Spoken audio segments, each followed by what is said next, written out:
Hi friend, आज हम सीखेंगे माइक्रोटेक इन्वर्टर की मॉसफेट चेंज करना। अगर कोई उड़ी हुई मॉसफेट आती है तो आप उसको कैसे चेंज करेंगे। सबसे पहले आप उसके नट बोल्ट को खोल लें और नट बोल्ट को खोलने के बाद आप उसको सोल्डिंग आयरन से हीट करके, और अगर उस पर मॉसफेट के ऊपर अगर आप रंगा लगाकर उसको हीट करेंगे, काफ़ी हीट करेंगे तो ये आसानी से निकल जाती है। वरना लोग काफ़ी वक्त लगा देते हैं उसे मॉसफेट निकालने में, और कितने लोग उसके प्रिंट भी उखाड़ देते हैं। सबसे आसान ट्रिक ये है कि आप बस मॉसफेट को थोड़ा सा हीट कीजिए और उस पर थोड़ा सा रंगा लगाकर उसे थोड़ा सा हल्का सा पुश कर दीजिए या हल्का सा किट को जंप कर दीजिए। मॉसफेट अपने आप नीचे चली जाएगी और आपका रांगा भी क्लियर हो जाएगा। और उसके बाद आप उसमें आराम से मॉसफेट लगा सकते हैं, और मॉसफेट लगाकर आप फिर उसको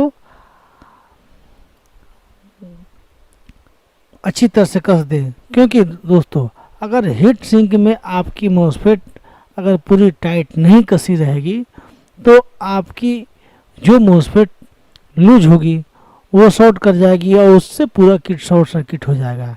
इसलिए यहाँ पर सबसे बड़ी बात यही है कि जो भी आप मॉसफेट कसते हैं हीट सिंक पर, उसे आप काफ़ी मजबूती से कसें, वहाँ पर कोई लूज कनेक्शन नहीं चाहिए। और उसके बाद धीरे धीरे आराम से तीनों पिन को सोल्डिंग करेंगे, और तीनों पिन को सोल्डिंग करने के बाद पूरी तरह से जब हम उसे कंप्लीट कर देंगे तो अगर उसके पैरेलल में दो जेनर भी हैं, उस जेनर डायोड को आप निकाल सकते हैं और उसे काट सकते हैं। अगर इसके बाद अगर इस इन्वर्टर में अगर बाइसिंग नहीं आती है तो जिससे हम बाइसिंग चेक कर लेते हैं। यहाँ पर दोस्तों हमारी बाइसिंग आप देख रहे हैं कि यहाँ पर बाइसिंग दिख रहा है, और बाइसिंग दोनों में एक समान आ जाती है तो आपका सब ओके है। आप इसको इन्वर्टर में डालकर इसे सेट कर सकते हैं। अगर किसी की बाइसिंग, एक चैनल की बाइसिंग कम और एक चैनल की ज़्यादा आती है तो दोस्तों मैं थोड़ा सा आगे बताऊंगा कि अगर बाइसिंग कम या ज़्यादा आती है तो आप रेजिस्टेंस को चेंज कर सकते हैं, जिसमें 100 ओम्स की रेजिस्टेंस है। सभी रेजिस्टेंसों के में लगे हुए हैं जिससे उसकी गेट पर बाइसिंग दी गई है, तो आप उन रेजिस्टेंसों को चेंज कर दें। और उसके बाद भी आपकी बाइसिंग अगर कम या ज़्यादा आती है तो आप सबसे पहले यहाँ पर देख सकते हैं कि उनके बाइसिंग देने वाले 4 ट्रांजिस्टर हैं। चारों BC 147 या BC 547 है, कोई भी आप लगा सकते हैं। तो उन चारों पर दोनों का कलेक्टर पर आप बाइसिंग चेक कीजिएगा। जो अगर कलेक्टर पर दोनों में बाइसिंग अगर कम या ज़्यादा आ रही है तो आप उन ट्रांजिस्टरों को निकाल कर उनके जगह पर दूसरा ट्रांजिस्टर रिप्लेस कर दीजिएगा, तो आपकी बाइसिंग ओके हो जाएगी और आप फिर उसे सेट में कर सकते हैं। उसके सेटिंग कर कर उसे कंप्लीट कर सकते हैं। देखिए दोस्तों, इसमें बाइसिंग कम या ज़्यादा आ रही है तो यहाँ पर हम उस ट्रांजिस्टर को निकाल रहे हैं। चारों ट्रांजिस्टर को निकाल कर उसके जगह पर हम दूसरा ट्रांजिस्टर रिप्लेस कर देंगे। इससे आपकी बाइसिंग काफ़ी अच्छी हो जाएगी। और दोनों ट्रांजिस्टर पर जब आप चेंज करते हैं तो उसकी बाइसिंग एक बराबर होनी चाहिए। और सबसे बड़ी बात यही है कि अगर यहाँ पर अगर आपका बाइसिंग सही नहीं होगा तो आपका किट चेंज करने में, मॉसफेट चेंज करने का कोई फ़ायदा नहीं होगा, क्योंकि फिर आपकी मॉसफेट शॉर्ट कर जाएगी तो, या फिर शॉर्ट सर्किट होगी, या फिर कोई एम्पियर ज़्यादा खाएगा। तो सबसे बड़ी बात यही है कि आपको बाइसिंग अच्छी तरह से देखना होगा और उसके बाद आप बाइसिंग को चेक कर सकते हैं। उसके बाद बाइसिंग ओके होगी तो आप उसे किट को बॉडी में लगाकर माउंट कर दीजिए और सारे कनेक्शन कर दीजिए, सारे जैक लगा दीजिए, आपका इन्वर्टर ओके हो जाएगा। तो धन्यवाद दोस्तों। अगर और कुछ भी जानना हो तो आप कमेंट में लिखें, मैं उसे सॉल्व करने की कोशिश करूँगा। धन्यवाद दोस्तों। हेलो दोस्तों, आज के वीडियो में हम बात करेंगे चार्जिंग की। माइक्रोटेक इन्वर्टर में जब चार्जिंग फॉल्ट हो जाती है तो उस समय क्या होता है दोस्तों। उस समय देखिएगा कि बैटरी पर बैकअप इन्वर्टर देती है लेकिन चार्जिंग नहीं होती है। तो दोस्तों, चार्जिंग न होने के कई कारण हैं। सबसे पहले आप कंफर्म हो जाइए कि आपका बैटरी ओके है, यानी कि बैटरी ठीक है।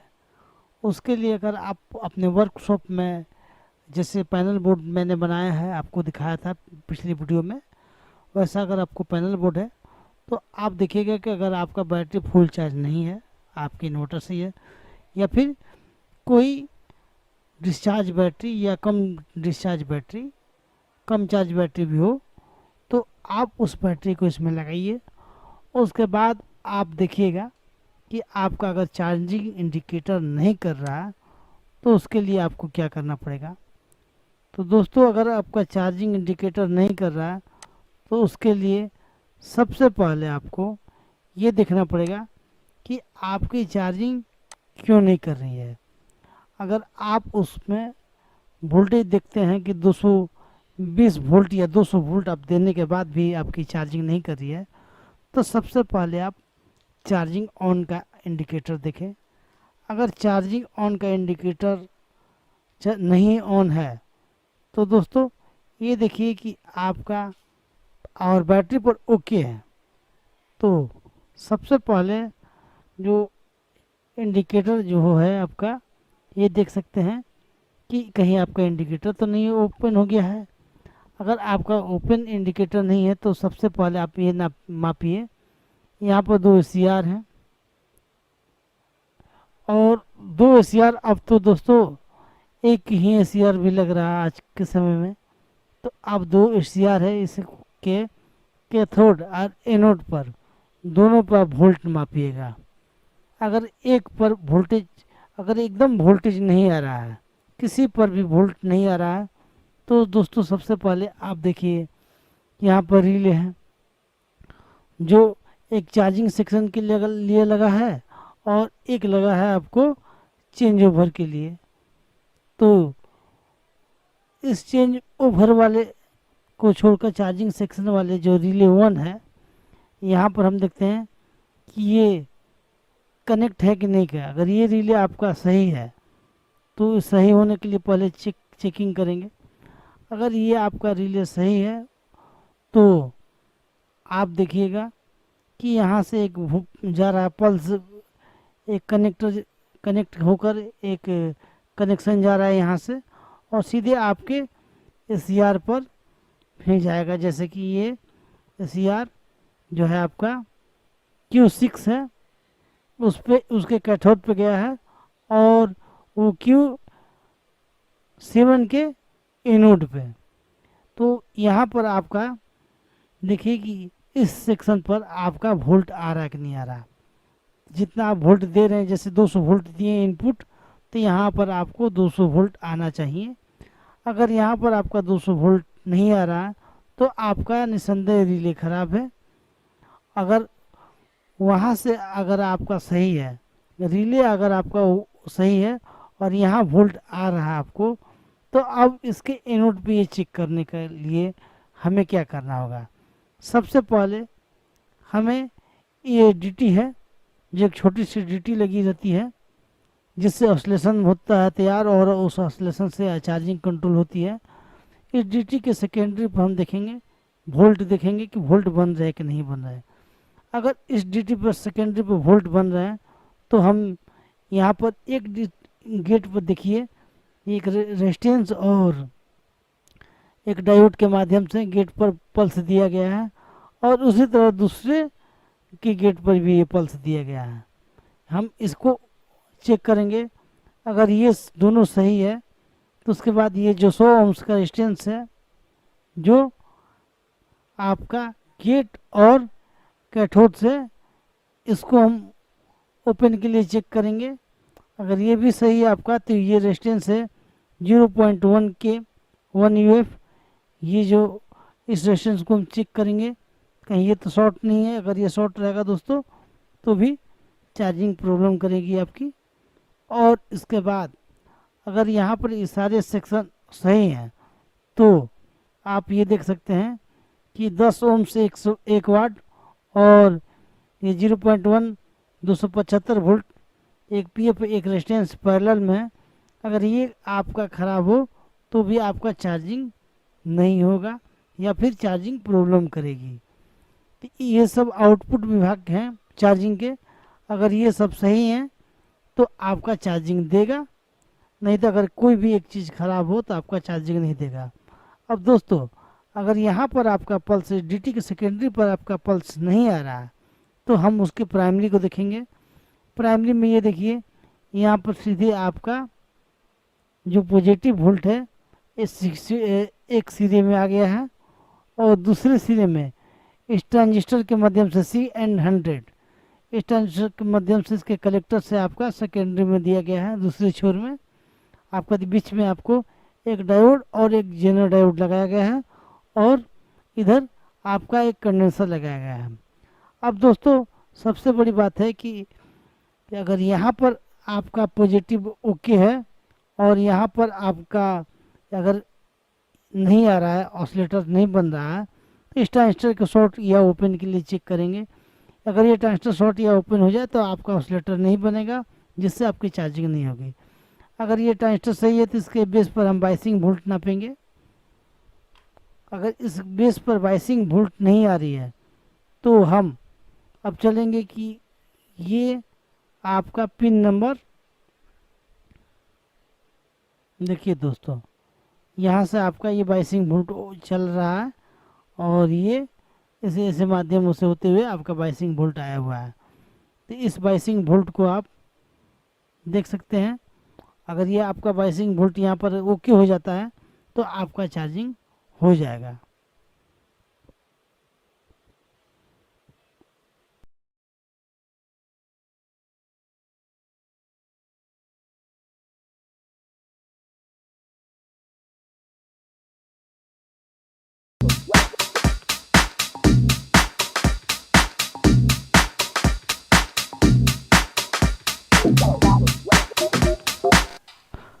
हेलो फ्रेंड, आपका स्वागत है आपके ही चैनल जिसका नाम है मैकेनिकल सुमन।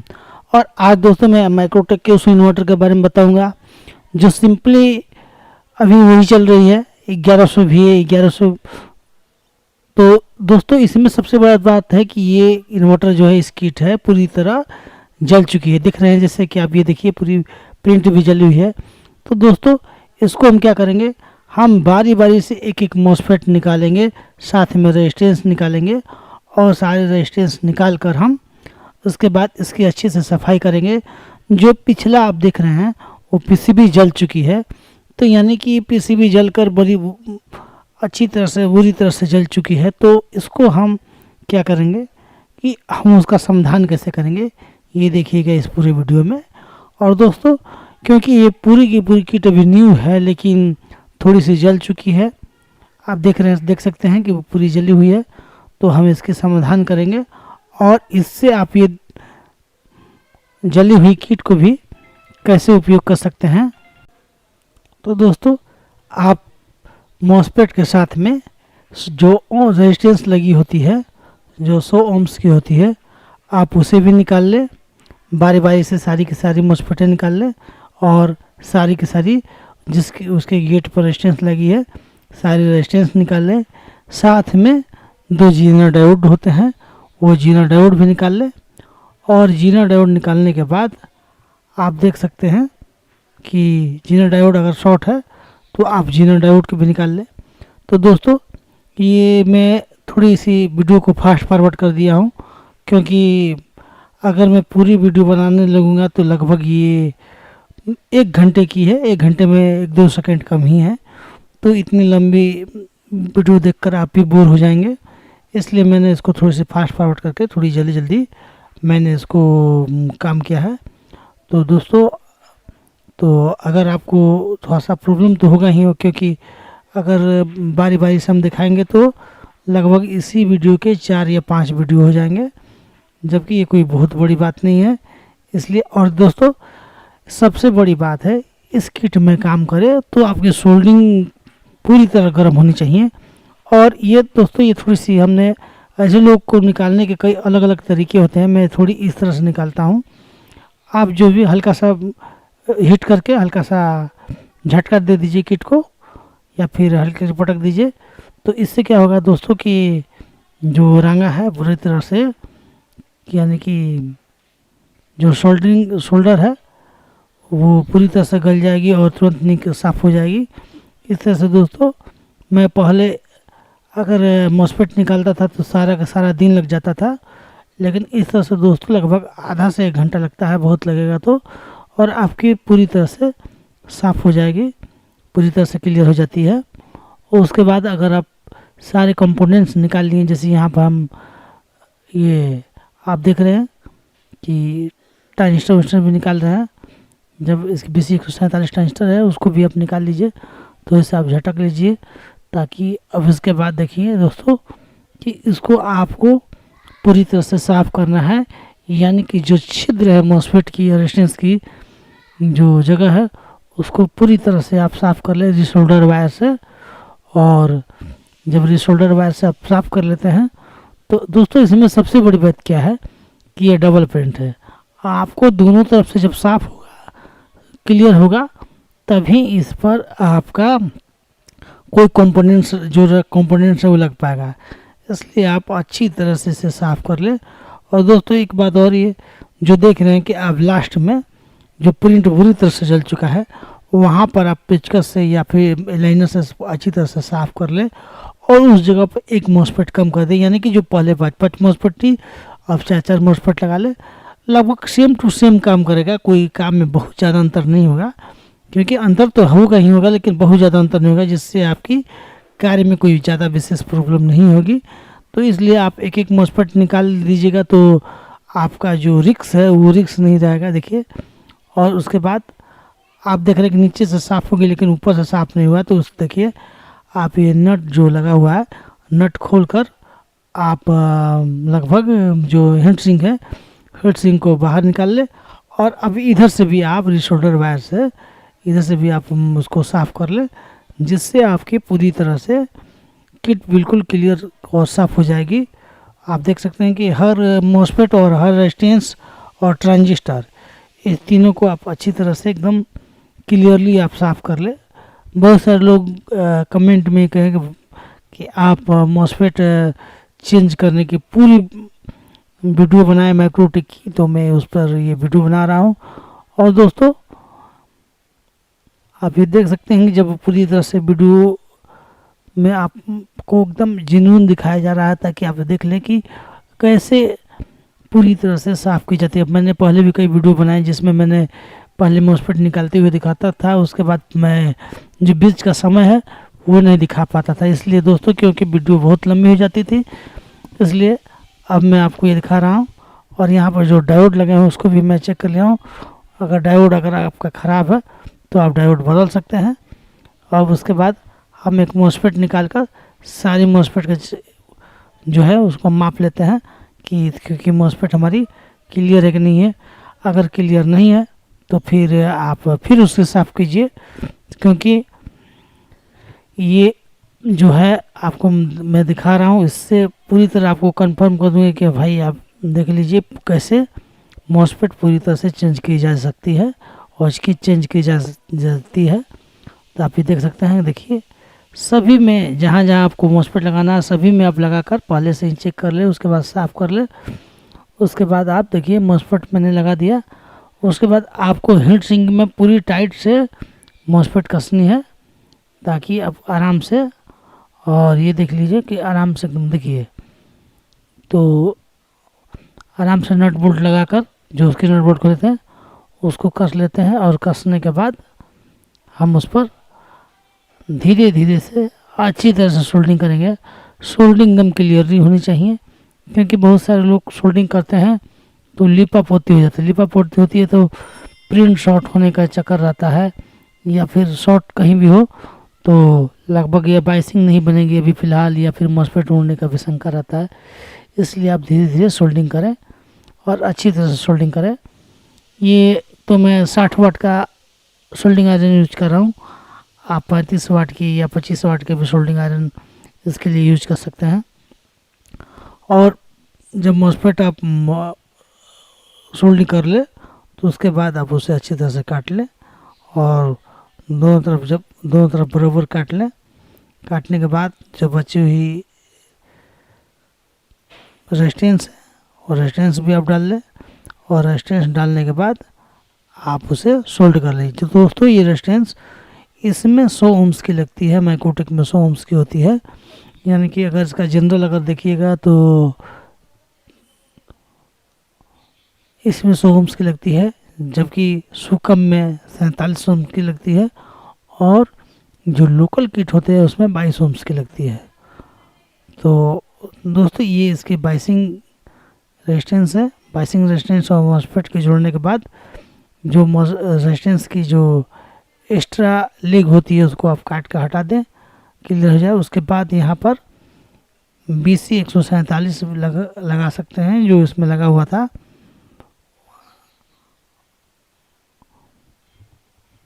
आप देख सकते हैं कि बड़ी आसानी से। और उसके बाद आप उसे थिनर से जब सारी आपकी सोल्डिंग हो जाए तो आप थिनर से उसे रगड़ कर साफ़ कर लें। थिनर से साफ़ करने के बाद आप देख सकते हैं कि थोड़ी मैंने ये फास्ट फॉरवर्ड की वीडियो इतनी तेज़ी से दिखाई दे रही है, तो आप साफ़ करके आप देख सकते हैं कि हमने उसे अच्छी तरह से साफ़ कर लिया है। और उसके बाद आप छोटे से कपड़े से आप उसे पोंछ लें ताकि जो उसमें मॉइस्चराइजिंग है सब वो कपड़ा सूख ले। और सूखने के बाद दोस्तों ये देखिए ये आपकी SCR को आप जो चार्जिंग में लगी है उसको आप शॉर्टिंग के लिए नाप लें, यानी कि तीनों पिन आपस में नहीं बताने चाहिए। अगर तीनों पिन आपस में बता रहे हैं तो आप पहले उसे चेंज कर दें, क्योंकि फिर आपके पास सब कंप्लीट करने के बाद आपको उसे फिर खोलना पड़ेगा। अब उसे मैं टेस्टिंग के लिए चेक करूँगा, तो सारे जैक हम लगाऊंगा। तो ये देखिए सारे जैक हम लगा लिए लगभग सिंक पे। और दोस्तों ये है हमारा जुगाड़। इसके जुगाड़ के बारे में एक मैं अलग से वीडियो बनाऊंगा। इसमें आप माइक्रोटेक, सुकम, लिमनस और अन्य लोकल किट जिसमें रिले ऑपरेट हो वो चेक कर सकते हैं। तो इस जुगाड़ से आप अगर थोड़ी सी तो पैसे तो फंसेंगे, लेकिन इस जुगाड़ से आप किसी भी इन्वर्टर का काम कर सकते हैं। तो दोस्तों देखिए, देख लीजिए ये सारे जैक है, ये चेंज ओवर सेक्शन है। और ये आप देख सकते हैं कि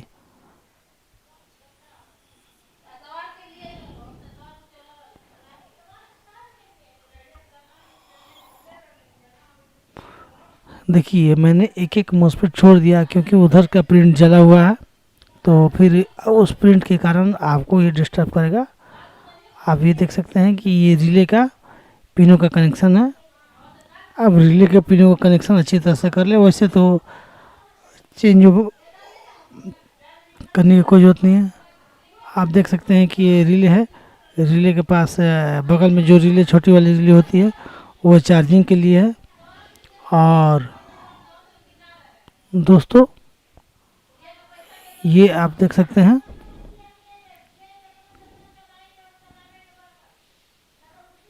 वहाँ पर 3 प्रीसेट है। तो इन प्रीसेटों के बारे में मैं अलग से वीडियो बनाऊंगा कि इनकी प्रीसेट का क्या काम है, उनको कब सेट किया जाता है, या फिर इनके ख़राब होने से क्या प्रॉब्लम है। तो मैं इसके लिए अलग से, ये प्रीसेट के लिए अलग से मैं वीडियो बनाऊंगा। अब इसे के बाद अब हम इसकी बाइसिंग चेक करेंगे। और अब ये देख सकते हैं कि यहाँ पे एक रेगुलेटर लगा हुआ है और उसके बगल में 3 प्रीसेट है। कुछ में 2 प्रीसेट मिलेंगे, कुछ में 1 मिलेंगे। तो दोस्तों मैं प्रीसेट के बारे में अलग से एक वीडियो बनाऊंगा जिसमें आप अच्छी तरह समझ लें कि ये प्रीसेट कैसे काम करता है और ये प्रीसेट आपको क्या करना है। वैसे मैंने एक प्रीसेट पे एक वीडियो बनाया हुआ है, हमने लगभग क्या 2-3 वीडियो बना चुका हूँ जिसमें अब दोनों हैं। जैसे कि एक हाउ टू सेट प्रीसेट है, एक है लो बैटरी। और यहाँ पे देखिए आपके ये प्रिंट जला हुआ है। तो जो भी ट्रैक है उसे अच्छी तरह से लाइनर से हम साफ़ कर लेते हैं। यानी कि 5 मॉसफेट से मैं 1 मॉसफेट कम हो जाएगी। उसके बाद हम चेक करेंगे कि हमारी ये किट ओके होगी कि नहीं होगी है। ऐसे तो लगभग ओके हो जानी चाहिए, तो हम उसको चेक करेंगे। तो चेकिंग के लिए हमने इसे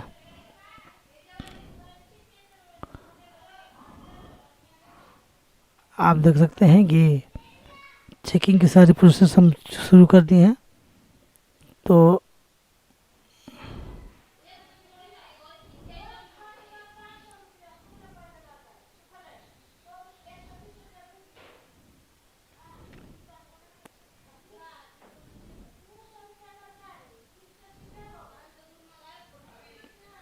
ये देखिए, तो यानी कि हमारी ऑसिलेटर पर ये वोल्ट बन रही है। तो ये देखिए एम्पियर थोड़ी सी हाई हो रही है, यानी कि किसी एक चैनल में दिक्कत है। तो हम देखेंगे कि कहाँ से दिक्कत है। ये हमने चार्जिंग पिन निकाल दिया, फिर हम ऑन करते हैं। तो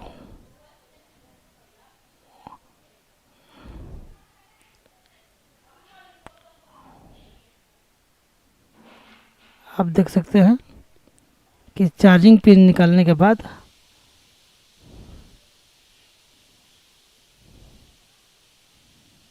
हमारी एम्पेयर उठ रही है, यानी कि हमारी जो चार्जिंग वाली रिले है वो ओके है। तो देखिए, यानी कि हम चार्जिंग वाले पिन निकाल कर अब हम चेक करते हैं। सिर्फ हमने इसमें 270 और इनपुट आउटपुट भी हमने निकाल लिया है, ताकि आखिर ये शॉर्टिंग है कहाँ से। तो हम शॉर्टिंग चेक करते हैं। देखिए अभी भी शॉर्टिंग कर रही है, यानी कि ये एम्पियर उठा रही है, जबकि हमारे दोनों चैनल के हमने पहले ही बाइसिंग माप लिया था। तो अब दिक्कत क्या है कि दोनों चैनल हमारे सही हैं, लेकिन उसके बाद भी अब हम रिले शॉर्ट के लिए चेक करेंगे, जो मेन रिले है इसमें। क्योंकि अगर मेन रिले शॉर्ट होगा तो ये प्रॉब्लम आ सकता है, या फिर चार्जिंग रिले शॉर्ट होगा तो हम सबसे पहले ACR को हम मापेंगे। ACR भी हमारी ओके है। तो हम चेक करेंगे कि आखिर ये फॉल्ट कहाँ है, शॉर्टिंग कहाँ से हो रही है। तो हम बहुत जल्द आप देख सकते हैं कि जब हम इसकी शॉर्टिंग के लिए, इसी शॉर्टिंग के कारण ये मॉसफेट जली हुई है और बुरी तरह से PCB भी जल चुकी है। तो हम जो मेन रिले है हम उसको निकालेंगे, क्योंकि चार्जिंग पिन निकालने के बाद हमारी शॉर्टिंग बंद हो जा रही है। तो हम मेन रिले को निकाल कर चेक करेंगे कि हो सकता है कि मेन रिले जो है वो डायरेक्ट कांटेक्ट करता हो, या फिर अंदर कार्बन लग गई हो रिले के पॉइंट में, जिससे आपकी यह शॉर्टिंग हो रही है। तो हम बारी बारी से, ये देखिए हमने चार्जिंग का हम पहले बदलेंगे, क्योंकि ये चार्जिंग से ही प्रॉब्लम हो रही है। तो हम चार्जिंग से बदल कर, ये देखिए चार्जिंग का हमने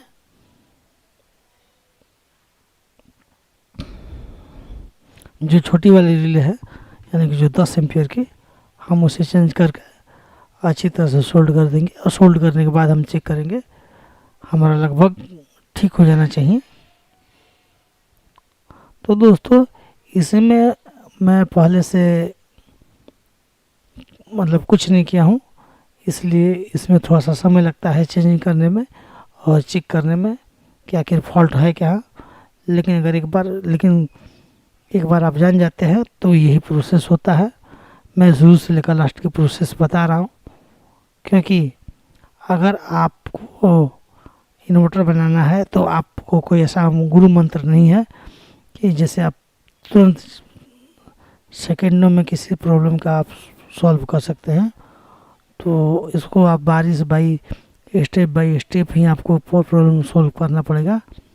तो दोस्तों, ये देखिए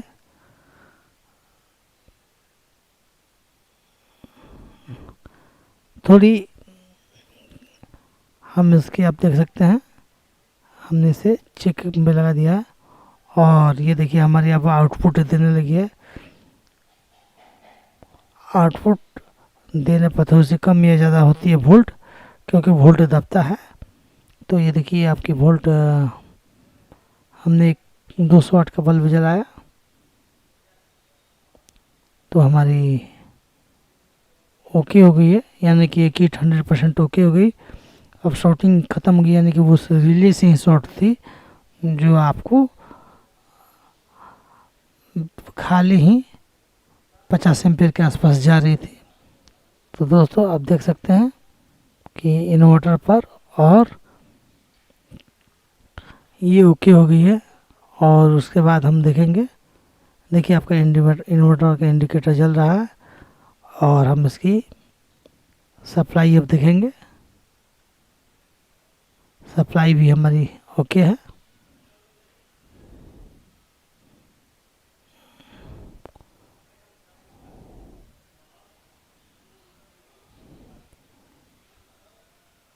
अब हम लाइट देकर, ये देखिए हमने थोड़ी एसी दे दी हमने और ये हमारी अब ओके है 100%। ये देखिए हमारी चार्जिंग कर रही है। तो दोस्तों इस वीडियो में मैंने आपको फुल स्टेप बाय स्टेप दिखाया कि मोसफेट कैसे चेंज किया जाता है, कैसे साफ किया जाता है, और उसके बाद आप उसकी टेस्टिंग के बारे में मैं तो पहले कई वीडियो बना चुका हूँ कि कैसे आपको टेस्ट करना है, कैसे बाइसिंग टेस्ट करनी है। तो वो मैंने नहीं दिखाया इसमें उसके बाद हमने दिखाया कि उसको आप कंप्लीट करके कैसे पूर्ण चेक इन कर सकते हैं, और चेक इन करने के बाद आपको अगर कोई प्रॉब्लम दिखे तो कैसे कर सकते हैं। तो दोस्तों ये वीडियो आपको कैसा लगा इसके बारे में आप ज़रूर राय दें, और अगर आपको ये वीडियो अच्छा लगे तो इसे लाइक करें और सब्सक्राइब करें और लोगों में शेयर करें ताकि ज़्यादा से ज़्यादा लोग इसके फ़ायदा उठा सकें। तो दोस्तों ये वीडियो आपको कैसा लगा इसका कमेंट में ज़रूर लिखें। धन्यवाद, थैंक्स। हाय फ्रेंड्स, आपका स्वागत है आपके ही चैनल में जिसका नाम है मैकेनिकल सुमन। और दोस्तों अगर आपको हमारे वीडियो अच्छे लगते हो तो आप हमारे चैनल को सब्सक्राइब कर लें, इसे लाइक करें और शेयर भी करें। अगर आपको हमारे व्हाट्सएप नंबर चाहिए तो इस वीडियो के अंत में मैं आपको व्हाट्सएप नंबर दे दूंगा। हमारी फेसबुक और ट्विटर और भी सोशल नेटवर्किंग की लिंक जो है हमारे डिस्क्रिप्शन में है। और अगर आपको हमारी वीडियो अच्छे लगते हो तो कमेंट में भी जरूर लिखें, और आप क्या देखना चाहते हैं, क्या जानना चाहते हैं, वो हमारी वीडियो के कमेंट में लिखिए ताकि हम भी जाने कि आपको क्या पसंद है। और ज़्यादा ना देर करते हुए दोस्तों मैं आपसे ये कहूँगा कि चलिए वीडियो देखते हैं। ओके।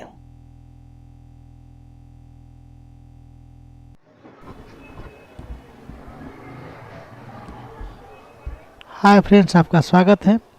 तो दोस्तों आज हम ये देख रहे हैं माइक्रोटेक का ये इन्वर्टर। ये देखिए इसको बैटरी में कनेक्ट करते ही सारे के सारे 3-4 जो एलईडी है सब जलने लगते हैं। और ऐसा प्रॉब्लम हमें मिला है क्योंकि यहाँ ये जहाँ पर लगा हुआ था वहाँ पर हाई वोल्टेज की प्रॉब्लम थी, यानी कि बहुत हाई वोल्टेज आई थी। ये देख लीजिए, हम बैटरी पर एक बार फिर से हम ऑन करते हैं। ये देखिए ये सभी एलईडी जल रही है जैसे सुकम में जलती है। तो लेकिन इसमें प्रॉब्लम ये है दोस्तों कि ये जो प्रॉब्लम है यहाँ पर आप क्रिएट दिख रहे हैं, ये प्रॉब्लम हाई वोल्टेज से कभी कभी ऐसे बहुत कम देखने को मिलती है। ये असल में प्रोग्रामिंग हैंग करने की स्थिति है। तो सबसे पहले हम कुछ नहीं, सिंपली हम इसका प्रोग्रामिंग ऐसे चेंज करके देखेंगे। प्रोग्रामिंग ऐसे के बारे में कि कोई भी आप अगर पुराना माइक्रोटेक का इन्वर्टर का प्रोग्रामिंग ऐसी हो उससे आप चेंज करके आप आसान से पहले देख सकते हैं कि आपकी प्रोग्रामिंग ऐसी की प्रॉब्लम, ये लगभग प्रोग्रामिंग ऐसी की ही प्रॉब्लम है। तो मैं एक दूसरा प्रोग्रामिंग ऐसी अपने शॉप से, ये देखिए इतने सारे किट है, इसमें से एक इसकी मैं प्रोग्रामिंग ऐसे निकाल कर और चेक करूँगा। अगर 90% चांसेस है, 95% कि आपकी ये ओके हो जाएगी, और सिर्फ 5% चांसेस है कि ऐसी आपकी जो ये होगी। तो दोस्तों जब भी आप प्रोग्रामिंग ऐसे निकाले तो बड़ी एहतियात से निकालें, क्योंकि इसमें 28 पिन होती है और लगाए भी तो बड़ी एहतियात से लगाए। और उसके बाद देखिए ये प्रोग्रामिंग ऐसी है, मैंने इस पहले चेंज कर दी है। ये हाई वोल्टेज के कारण कभी कभी प्रोग्रामिंग हैंग कर जाती है, तो ये उसी का प्रॉब्लम है। अब हम इसमें बैटरी से कनेक्ट करके देखते हैं। अगर प्रॉब्लम जस का तस रहेगा तो और विभाग की गड़बड़ है, जैसे लो बैटरी की गड़बड़ हो सकती है या फिर मॉसफेट की गड़बड़ हो सकती है। लेकिन यहाँ पर देखिए ये आपका ऑन हो गया, यानी कि ये प्रॉब्लम प्रोग्रामिंग आईसी की थी। और प्रोग्रामिंग आईसी में 2-3 एलईडी जल जाएंगे या फिर शंट हो जाती है, यानी कि कुछ भी ऑन नहीं होती है। तो हम पहले एचआरसी को देखेंगे, लेकिन यहाँ पर तीनों एलईडी जलने का कारण यही है कि ये प्रॉब्लम प्रोग्रामिंग की है। अगर इन्वर्टर और जो आपकी फ्यूज ब्लोन या लो बैटरी की इंडिकेटर जलती हो, सिर्फ 2 ही एलईडी जले, तो आपकी लो बैटरी की प्रॉब्लम है या फिर किट की प्रॉब्लम है। लेकिन यहाँ पर आपकी ये प्रोग्रामिंग की प्रॉब्लम है। तो आप देख सकते हैं कि कितनी इजीली आप इसकी सेटअप देख सकते हैं कि कितनी जल्दी ये प्रॉब्लम हल हो गया। और इसके हम मीन्स के बाद इसकी हम चार्जिंग देख लेंगे। ये देखिए मीन्स ऑन ऑफ सब कुछ सही है, यानी कि 100% ये प्रोग्रामिंग की ही प्रॉब्लम थी। तो ऐसा करके दोस्तों आप अपने समय को काफ़ी हद तक बचा सकते हैं। अगर ऐसे पोजीशन में आए तो 1-2 प्रोग्रामिंग आप अपने पास रखे रहिए, तुरंत आप उसे चेंज करके चेक कर सकते हैं कि ये प्रोग्रामिंग की फॉल्ट है या नहीं है। हाँ, पिछले वीडियो में मैंने आपको बताया था क्रिस्टल की फॉल्ट, उसमें भी सेम प्रॉब्लम थी। बैटरी जलाने पर बजर की आवाज़ आ रही थी, लेकिन उसमें कोई भी एलईडी नहीं जल रही थी, जबकि इसमें आपको 3-4 एलईडियाँ जल रही हैं। इसलिए ये प्रॉब्लम आप देख सकते हैं ओके होगी। तो दोस्तों ये वीडियो सिर्फ इतना ही, फिर मिलेंगे नेक्स्ट वीडियो में। हेलो दोस्तों, आज के वीडियो में हम ये बताएंगे कि माइक्रो कंट्रोलर के बारे में तो पहले हम बता चुके हैं, लेकिन इस वीडियो में मैं माइक्रोटेक इन्वर्टर की प्रोग्रामिंग आईसी के पिनों का विवरण दूंगा कि किस पिन से क्या होता है और किस पिन पर आपको कैसे नापना है या मापना है। तो दोस्तों ये जो आईसी है ये 28 पिन की आईसी है। तो हम पिनों का विवरण बारी बारी से जानेंगे। पहला पिन नंबर 1 यह रीसेट की इनपुट पिन है, जिस पर इन्वर्टर ऑन होते ही लो होकर रीसेट हो जाता है और उसके बाद आंतरिक रूप से हाई आउट होता है। पिन नंबर 2 यह एसी फ्यूज ब्लोन की इंडिकेटर इनपुट पिन है। पिन नंबर 2 यह एसी ब्लोन इंडिकेटर की इनपुट पिन है। अगर इस पिन पर अगर आपको वोल्ट नहीं मिलेगा तो यहाँ पर से आपका फ्यूज ब्लोन का फॉल्ट चेक करने के लिए इस पिन से आपको काम करना होगा। पिन नंबर 3 यह लो बैटरी की इंडिकेटर की इनपुट पिन है, यानी कि अगर आपका इन्वर्टर में लो बैटरी संबंधी कोई प्रॉब्लम है तो पिन नंबर 3 से आपको कार्य करना पड़ेगा। यहाँ पर हाई लो, उसके बाद आगे बढ़ना पड़ेगा। पिन नंबर 4 यह ओवरलोड की इनपुट पिन है, यानी कि ओवरलोड समस्या कोई आपको समस्या होता है या फिर ओवरलोड नहीं होता है या फिर हमेशा ओवरलोड होता है, तो आपको इस आईसी की पिन नंबर 4 से आपको काम करना पड़ेगा, देखना पड़ेगा। पिन नंबर 5 यह ओवरलोड की इनपुट पिन है। दोस्तों पिन नंबर 4 और पिन नंबर 5 ये दोनों ओवरलोड से संबंधित है। पिन नंबर 6 ये बर्जर की आउटपुट पिन है, यानी कि आपके अगर इन्वर्टर में बर्जर काम नहीं कर रही है तो पिन नंबर 6 से आपको काम करना पड़ेगा। पिन नंबर 7 यह नेगेटिव पिन है। नेगेटिव सप्लाई रेजिस्टेंस 4 के 7 के द्वारा प्राप्त होती है, यानी कि इस पर डायरेक्ट नेगेटिव न होकर 4 के 7 के द्वारा नेगेटिव दी जाती है। पिन नंबर 8 यह नेगेटिव की सप्लाई पिन है। इसमें डायरेक्ट आपको पिन नंबर 8 पर नेगेटिव सप्लाई दी जाती है। पिन नंबर 9 यह ऑसिलेटर की पिन है। पिन नंबर 10 ये भी ऑसिलेटर की पिन है।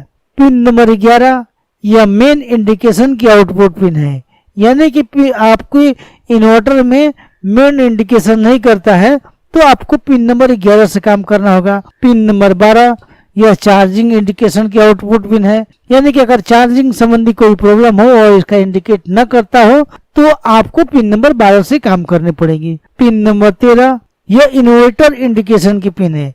यानी कि इंडिकेटर काम नहीं करता है या फिर उसका इंडिकेट नहीं कर रहा है, उसका एलईडी नहीं जल रहा है, तो आपको पिन नंबर 13 पर देखना होगा।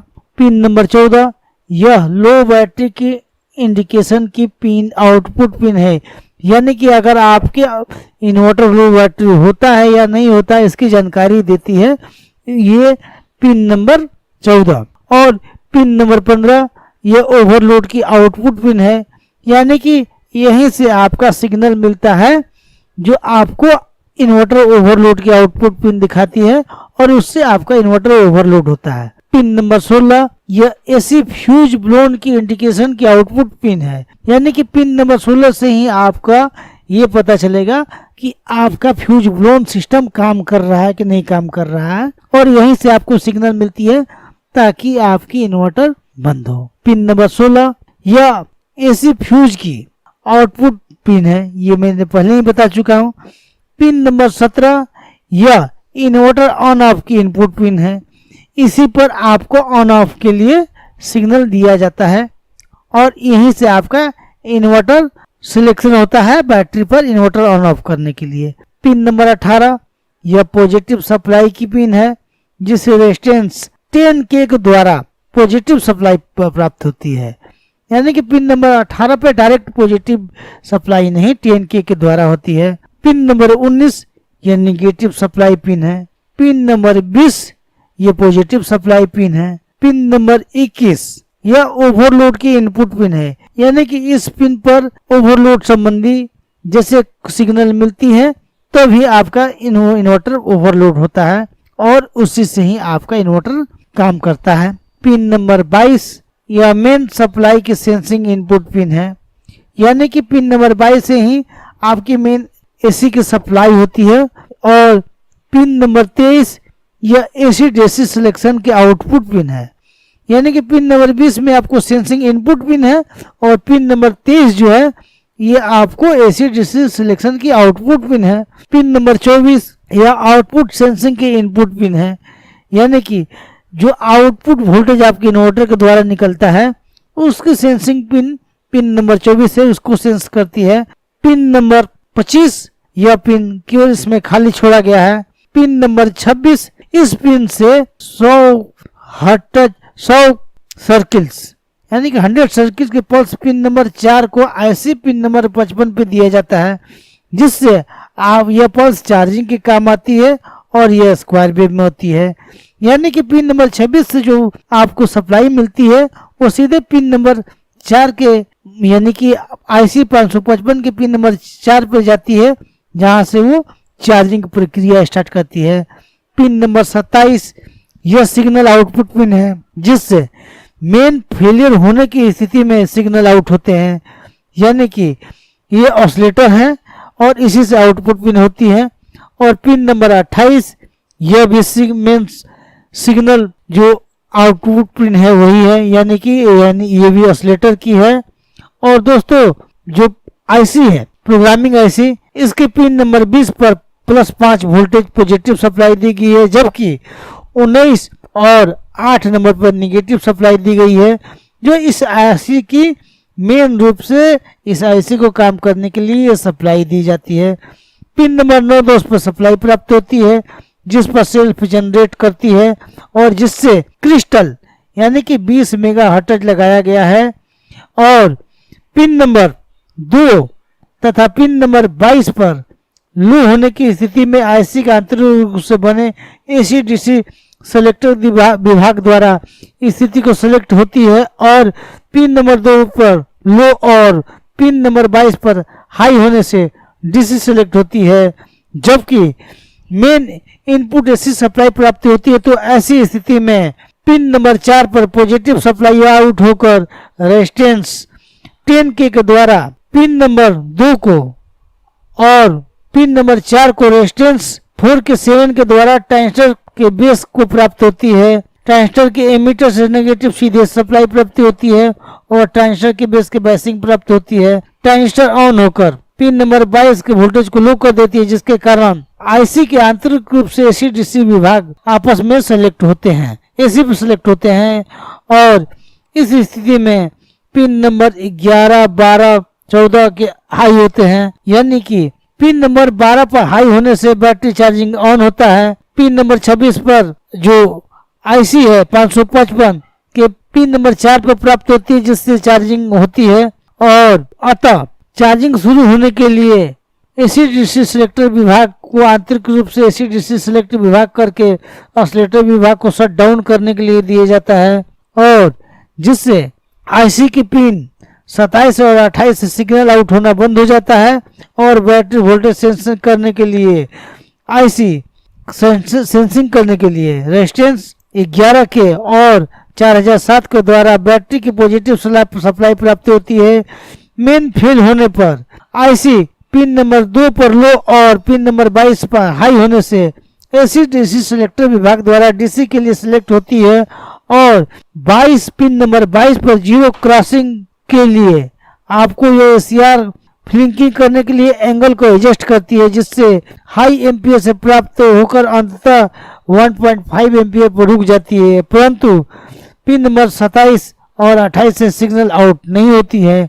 इससे पिन नंबर 17 पर लो ना हो जाए तो inverter on off switch on करने के लिए पिन नंबर 17 पर लो प्राप्त होती है, जिससे इन्वर्टर बैटरी मोड में ऑन हो जाता है। पिन नंबर 27 से सिग्नल आउट होते हैं, जिससे रेजिस्टेंस के माध्यम से आपको मॉसफेट पे दी जाती है। और पिन नंबर 13 से हाई आउट होते हैं, जो रेजिस्टेंस 560 ओम्स के द्वारा एलईडी ऑन हो जाती है। बैटरी जैसे जैसे डाउन होती है तो वैसे पिन नंबर 3 की भी वोल्टेज कम होती जाती है, और बैटरी लो पर की स्थिति में पिन नंबर 14 से पिन नंबर 6 पर आउट होती है, हाई आउट होता है, जिससे पिन नंबर 14 पर प्राप्त हाई रेजिस्टेंस द्वारा यानी कि 560 के द्वारा लो बैटरी के सिग्नल प्राप्त होते हैं, और जिससे लो बैटरी ऑन होने के बाद पिन नंबर 6 पर प्राप्त होने वाले रेजिस्टेंस यानी कि 2.2 के द्वारा बेस पर प्राप्त होती है, जिससे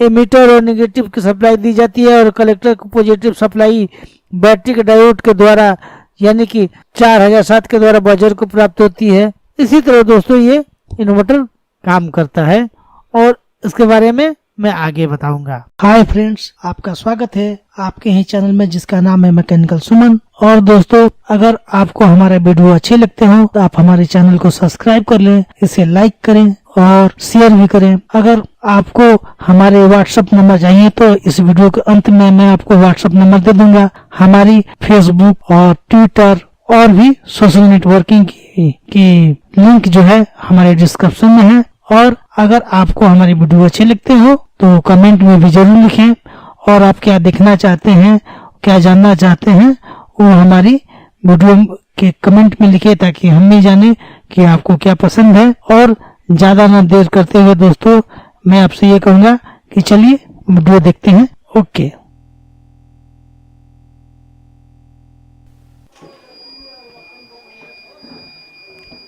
हाय फ्रेंड्स, आज आपके लिए लाया हूँ मैं माइक्रोटेक का 610 EV। दोस्तों, इसमें आप देख सकते हैं कि प्रॉब्लम क्या है। इसमें आप देखिए कि बजर बज रही है, लेकिन कोई भी इंडिकेटर नहीं जल रही है, और ना ही इसमें से कोई भी आउटपुट सप्लाई दे रही है। तो दोस्तों, सबसे पहले इसके लिए हम देखेंगे कि आखिर ये पोजीशन क्यों है। तो सबसे पहले हम डीसी वोल्ट मापेंगे। देखिए हमारे डीसी वोल्ट ओके है, 14.46 के आसपास है, यानी कि बैटरी हमारी फुल चार्ज है। इसके बाद भी बैटरी पे हमारी लो की या फिर इंडिकेट कुछ भी नहीं कर रही है, सिर्फ बजर की आवाज़ आ रही है, और ना ऑसिलेटर बन रहा है और ना ही आउटपुट पे कोई सप्लाई दे रही है। तो दोस्तों, ऐसा अगर प्रॉब्लम आता है तो सबसे पहले हम जो 7805 लगा हुआ है, हम उनमें से 7805 की वोल्ट मापेंगे कि हमारी 7805 की वोल्ट सही है कि नहीं है। उसके बाद हम सबसे पहले इसकी पिनों की वोल्टेज माप लेंगे। जो जनरली मापी जाती है, और यानी कि 7805 पर अगर आपकी वोल्टेज ओके है तो उसके बाद थोड़ी हम किट को बाहर निकालेंगे ओपन करके।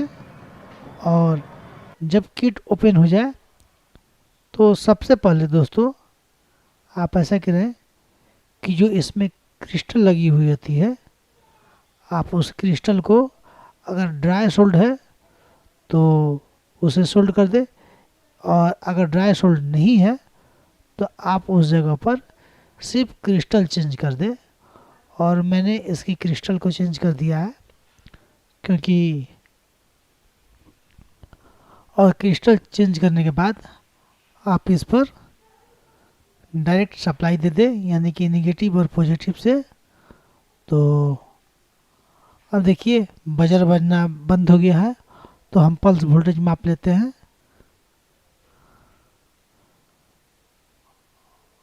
आप देख सकते हैं कि पल्स वोल्टेज इसमें ओके है। तो इसे हम दोबारा इन्वर्टर में कस देंगे। जब हमारी पल्स वोल्टेज ओके होगी और बजर से आवाज़ बंद हो गया तो हम डायरेक्ट लगा देंगे, बैटरी पर से कनेक्ट करेंगे और उसके बाद सप्लाई देकर चेक करेंगे कि हमारी ओके होगी कि नहीं ओके होगी। जबकि आपकी पल्स वोल्टेज ओके होने से यानी है कि आपकी इन्वर्टर जो है ओके हो चुकी है। तो दोस्तों ये क्रिस्टल का फॉल्ट है। जब भी आपकी इन्वर्टर से में कोई इंडिकेट ना करता हो और बजर की आवाज़ आती हो या फिर बजर की आवाज़ ना भी आती हो, ये देखिए हमारी एकदम 100% ओके है।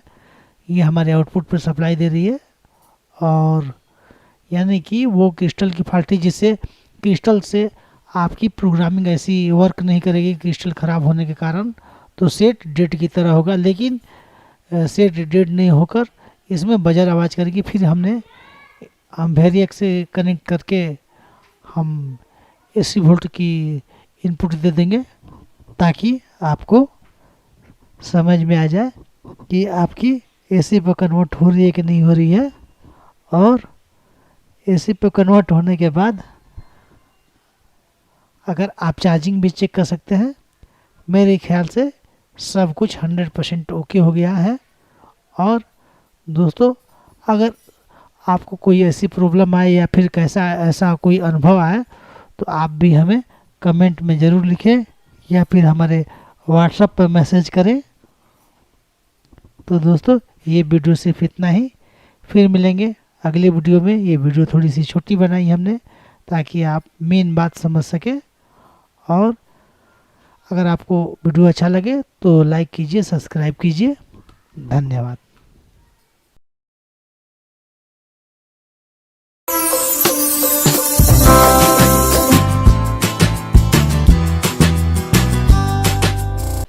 हेलो फ्रेंड्स, लगभग सभी इन्वर्टरों में लगने वाले एक प्रमुख IC जो 8 पिन की होती है, जिसका नंबर है 11555 के बारे में बात कीजिएगा कि आप दोनों तरफ इसकी लाइनें हैं और दोनों तरफ इसकी 4 पिनें होती हैं। तो पहली पिन है ये ग्राउंड यानी अर्थिंग की पिन है। इसमें नेगेटिव पिन दिया जाता है, ये नेगेटिव सप्लाई की पिन है। इसके बाद दूसरा ये ट्रिगर की इनपुट पिन है, यानी कि इससे ट्रिगरिंग दिया जाता है कंडेंसर से या PF से या फिर जो भी। उसके बाद तीसरी पिन है ये आउटपुट पिन है, इससे आउटपुट सप्लाई दी जाती है जिससे आप आउटपुट का काम लेते हैं। चौथी पिन है ये रीसेट की पिन है, इसे इस IC को दिए जाने वाले सप्लाई को रीसेट करते हैं या फिर इसके आउटपुट को भी हम रीसेट कर सकते हैं। चौथी पिन है ये कंट्रोल वोल्टेज की पिन है, इससे वोल्टेज कंट्रोल की जाती है आउटपुट पिन की है। और उसके बाद जो छठी पिन है 6 वाली पिन, 6 नंबर की, वो थ्रेशोल्ड की पिन है, यानी कि इससे पिन कपलिंग करके बाइसिंग दी जाती है। पिन नंबर 7 जो है ये डिस्चार्ज पिन है, और ये लगभग आपको हर IC में इसकी यूज मिलेगी, हर सर्किट में। और पिन नंबर 8 ये पॉजिटिव पिन है। तो दोस्तों सबसे बड़ी बात है, जब हम माइक्रोटेक या किसी इन्वर्टर में, तो उसमें से इसके इनपुट पिन यानी रीसेट पिन को इनपुट पिन कर दी जाती है और जो इसकी आउटपुट है उसके पिन नंबर से पल्स दिया जाता है। दोस्तों ये एक तरह से ये टाइमर आईसी है और ये इसके टाइमर का बहुत सारे प्रोजेक्ट बनाए जाते हैं। तो इसके मैं कुछ प्रोजेक्ट भी बनाकर अगले वीडियो में कुछ वीडियो के बाद में दिखाऊंगा। तब तक के लिए आप देखते रहिए।